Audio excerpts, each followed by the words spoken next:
Hi everyone, Aaron here for Zollotech, and iOS 12.1.2 Beta 1 has been out for a few days, and I've been using it primarily on my XS Max, and it's been pretty good overall. Now, there was a new feature that I missed, and we'll talk about what you had to say about it as well in the YouTube community poll in just a moment. Now, that new feature that was found afterward is on the iPhone XR specifically, and what you do is you go to Settings, then you go to General, then you go to Accessibility, and then you want to scroll down until you find, wherever it is here, Haptic Touch right there. And Haptic Touch now has its own menu. So it has a touch duration, fast or slow. And you can touch test here.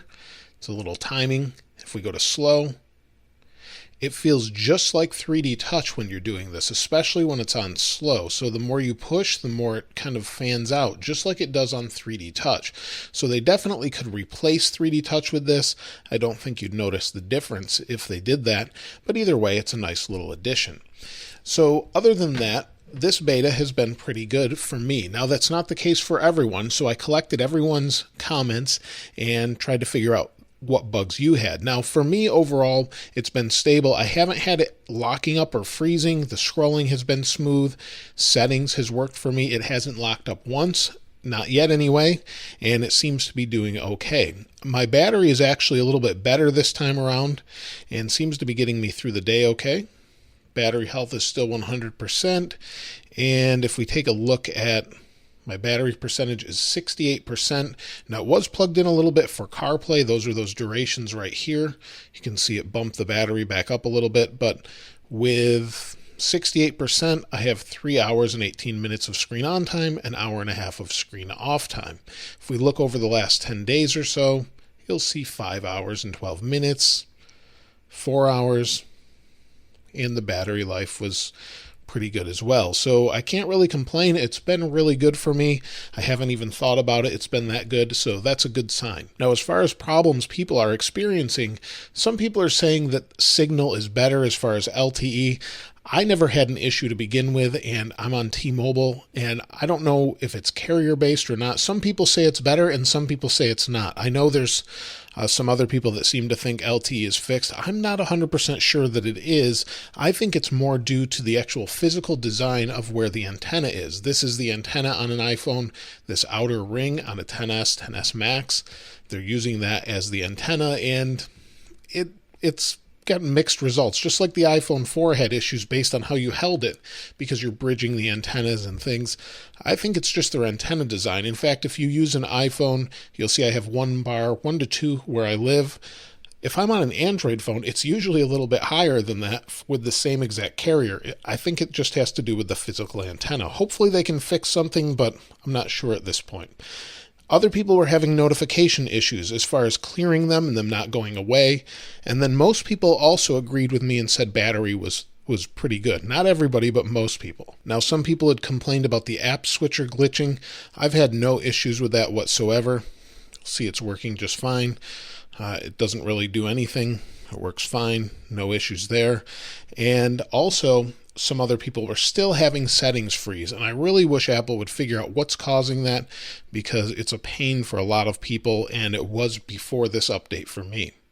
And then also some other people are having apps crash, even iMessage crashing.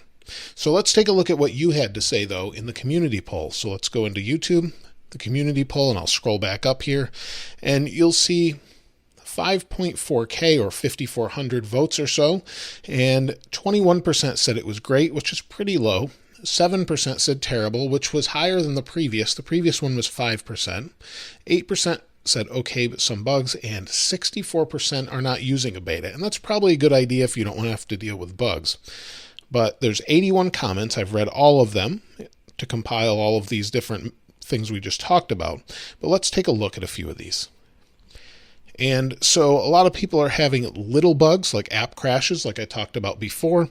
If we go up here, you'll see the beta is okay. I wish I stayed on iOS 11. I'd say 12 is much better than 11 just in general, but I guess that depends on the user. I'm too much of a chicken to use a beta? Well, then definitely don't. Let's see. Great iPhone 10 and no freeze so far compared to iOS 12.1.1. I'm not using a beta. Battery life is great. I'm still having App Store lag. Sometimes I close it and open it and it's still stuck at the same lagged spot. I haven't experienced that one. That's the first I've heard of that one as well. I only beta test the major software updates with a new number every June. It's not a bad idea. I've been having some notification bugs, the notification highlights, even though I'm not interacting with it. But other than that, battery life and speed have been great. I'm having issues charging wirelessly for more than 15 minutes at a time. Tried restarting the phone and nothing happened. I heard that previously, but not on this beta. It's all right. Doesn't feel any different than the official version, but I did get a shutdown at 3% battery. 3% battery is close enough that you may get a shutdown. I wouldn't say that's unusual necessarily. I do have an 8 Plus.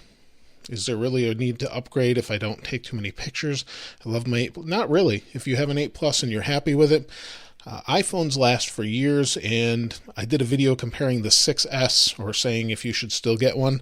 The 6S is still fast, or 6S Plus. I haven't installed this beta update. The battery on my 6S got terrible. It drained so fast, and I had some serious connectivity issues. Mobile data not even working in 4G and full signal.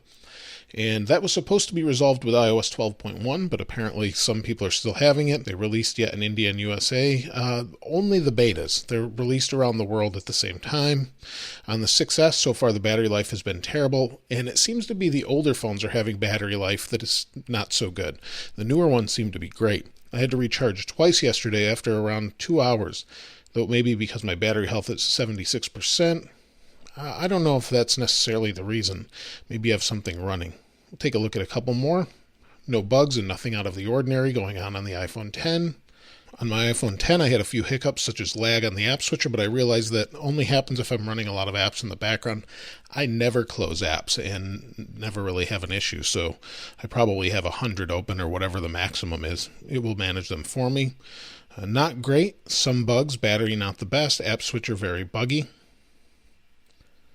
And we'll take a look at 2 more. Using it on my iPhone XS Max, it's been really good. Settings crashes when I open it, otherwise it's pretty stable. Okay, 1 more. I'm still on iOS 12.0.1, waiting for the most stable. I'd say definitely upgrade to 12.1.1. I think you'll be happy from coming from 12.0.1, or at least get 12. Well, I don't think you can get 12.1, but get the latest. I would say it fixes a lot of the bugs of 12.0.1. So that's it with this one. Oh, this one says trouble with battery calibration. Battery says it is weak and still almost over 30%. Charging sometimes takes longer also. You may want to bring that to Apple. That's not a normal thing, and you don't have to calibrate batteries in an iPhone. So it should just work. Unless you recently replaced your battery, that's something completely different. But that's it for this particular beta. Hopefully we'll see a new one pretty soon, maybe next week. It's rumored we'll see another beta, or maybe even it'll come out to the public based off its build number. It's hard to say at this point. But let me know your thoughts in the comments below. I'll leave a link to the wallpaper in the description, as I always do. If you haven't subscribed already, please subscribe and like. As always, thanks for watching. This is Aaron. I'll see you next time.